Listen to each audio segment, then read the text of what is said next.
This short video presents an analysis on CO2 data and is a reason for which I believe the contention that climate change problems are due to overpopulation is a red herring. It is factually incorrect.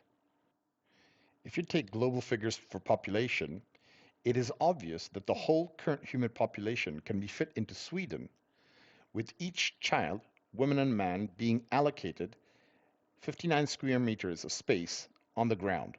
To give you an idea of how much living space that would give to a family of four, that is 236 square meters on the ground itself, not even having to build the space up vertically. Sweden is only 0.6% of the total world landmass. So this should give an idea to the extent of space there is on the planet, and that even a number as high as 7.6 billion doesn't imply we're running out of physical space to accommodate the number of human beings that we are. Hearing offered that our climate issues are a direct consequence of overpopulation, I wanted to test the veracity of this hypothesis, especially in the light of individual countries' CO2 per capita consumption, and see whether this is in fact correct, or whether it might be easier to attribute carbon emissions, especially the globally excessive one, to specific country lifestyles within the industrial and economic development continuum. Since concerns with overpopulation have been noted in Aristotle's writings, and also a Dutch philosopher named Tertullian who lived between 155 and 220 AD, the notion of an overpopulated planet has been lingering for the past 2,500 years and hardly seems to be a contemporary concern or thought.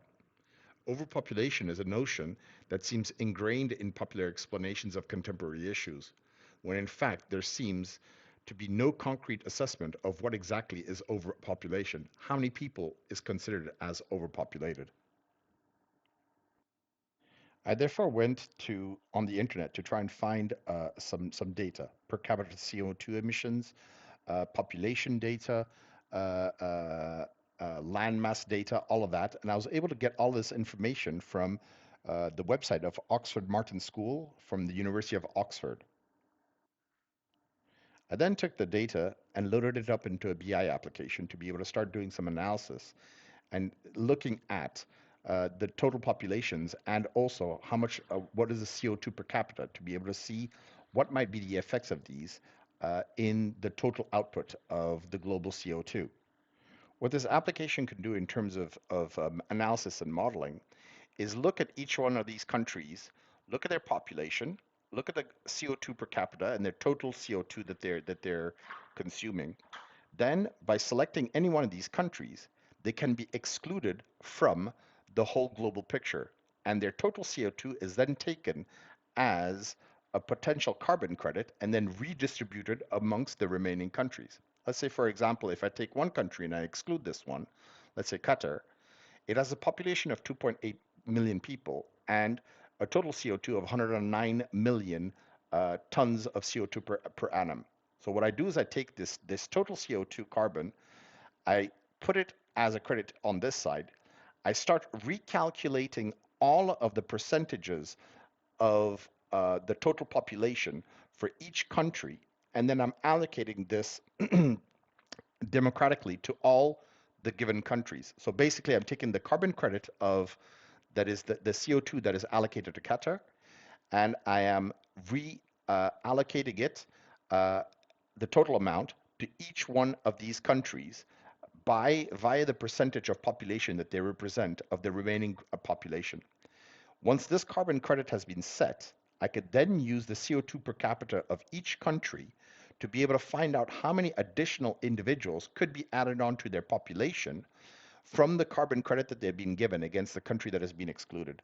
So what this does is that our current carbon credit is 35 billion or 35 trillion. The carbon credit of Qatar is 109 million, which I take as a carbon credit on this side, and I reallocate that as a percentage for each one of the given countries. And then I allocate, or I try to see how many people can be added on to each country via the CO2 per capita. And what we see is the additional population that can be added on, yeah, for each country and divided by country.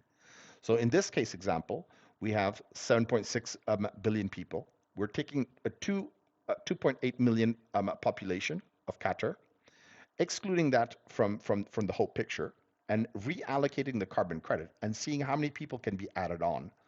And what that does is that if we take this number, which is 7.676 billion, which is the total population minus Qatar, yeah, we can see that the population can go from 7.67 billion to 7.8 billion. In other words, the usage of CO2 that Qatar is having with regard to all the other countries and their current CO2 per capita is that 2.8 million people are actually the equivalent of 150 million people as across all these countries by their own given CO2s. And what we can do in this case example is we can see how each country has an impact in terms of their CO2, and also, more importantly, of seeing how that CO2 per capita is actually differing across all the different countries, and what the potential population could be if certain countries were not polluting as much as they are. So seeing that I have also income group that comes in from UN data that I've added into this application, I can then start looking at the different strata of income of countries and seeing what would happen if I excluded them from the whole equation, and seeing what the effect would be or how many other people could be added to the remaining ones. So let's say if I exclude the low income countries, which are these ones here, yeah, this is equivalent to 724 million people. And for these 724 million people, this is the carbon credit that is allocated to all of these countries. I then put it back here on this side, distribute it back against the remaining populations and the percentage of the totals that they represent. And then afterwards, do look at what kind of additional population could be added on to the remaining countries. So for these 724 million people that we would exclude, the remaining populations by their given CO2 per capita, we could only add on 90 million people. So now I can keep on going, and I'm going to start adding up other countries together, or other income groups. If I add the lower middle income group to this analysis, I am basically excluding 3.76 billion people whose total CO2 is 5.3 billion. I reallocate that this side. I distribute them across the percentage of each population of each country. And the additional population can be just shy of 1 billion. So basically, 3.76 billion here, which are being excluded, yeah, is the equivalent of adding on 1 billion to all these remaining countries. That's all that it could be. If I add on at last the upper middle income and leave only the high income countries, then basically what it is saying is that I could exclude 6.4, 6.5, almost 6.5 billion people and reallocate their carbon credit to all of the high income countries. And the only additional population I could add would be 2.6 billion people. Yeah. So from the current 1.2 billion high income countries, you could only increase by 2.6 billion to become 3.8 billion. So in other words, in this kind of model, if we excluded, for whatever reason, we excluded all the lower income countries and kept only the high income countries, we could decrease the population from our current 7.6 billion to, let's say, 4 billion, and the output, the CO2 output, would actually be more than what it is right now. So basically, there's a scenario where we could decrease the population, but by allocating them to high consuming CO2 per capita countries, even a decrease in the population could lead to a worsening of the situation. Yeah, because the maximum or the equivalent of excluding all these lower income countries and only keeping the higher income countries, you could only have a maximum of 3.8 billion. So 4 billion would actually be producing more CO2 than we're producing right now with 7.6 billion. If I invert this and I start taking the high income countries, it'll also show you another picture. Yeah. So in the if I exclude all the high income countries, the remainder population is 6.5 billion approximately. These are all the lower income countries. And if I took the CO2 and reallocated it, we could add on an additional 20 billion people to the lower income countries for exactly the amount of consumption that the high income countries are actually using in terms of CO2. So basically, in this case scenario, we could go from 6.5 billion to, let's say, even 21 million, 20 or 21 billion people, sorry, and we would be consuming less than we are right now with the 7.6 billion. So in this scenario, where we'd be reallocating the high income countries CO2 to lower income countries, to all the lower income countries, so that is the low income countries, lower middle income countries, and upper middle income countries, these countries would still be able to increase their population up to a very high level, considering their CO2 per capita, and still not see a worsening of the total CO2 that is being put into the atmosphere. This is the reason for which I believe that population, or saying that population is actually the cause of CO2, is a red herring. It's not correct. It is a question of how much of the population and the extent to which each one of the populations are using in terms of CO2 per capita.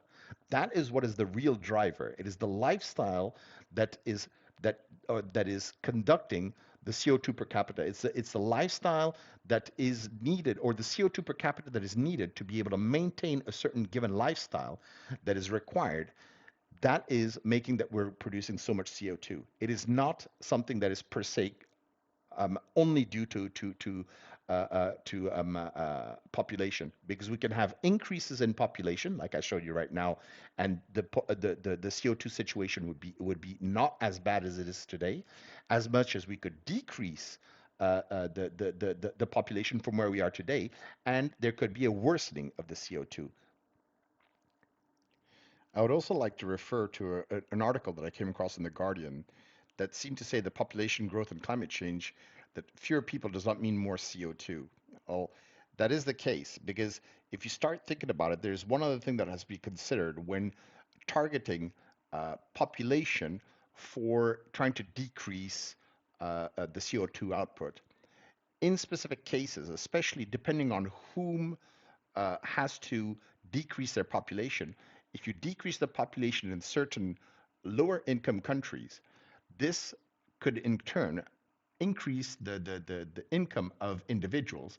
And as we know, what could happen is that the increase in income changes or triggers a change in the lifestyle, which then increases the amount of CO2 per person that is being consumed. So decreasing the population to be able to try to address the CO2 issue is not necessarily the best way around to be able to try and tackle the problem.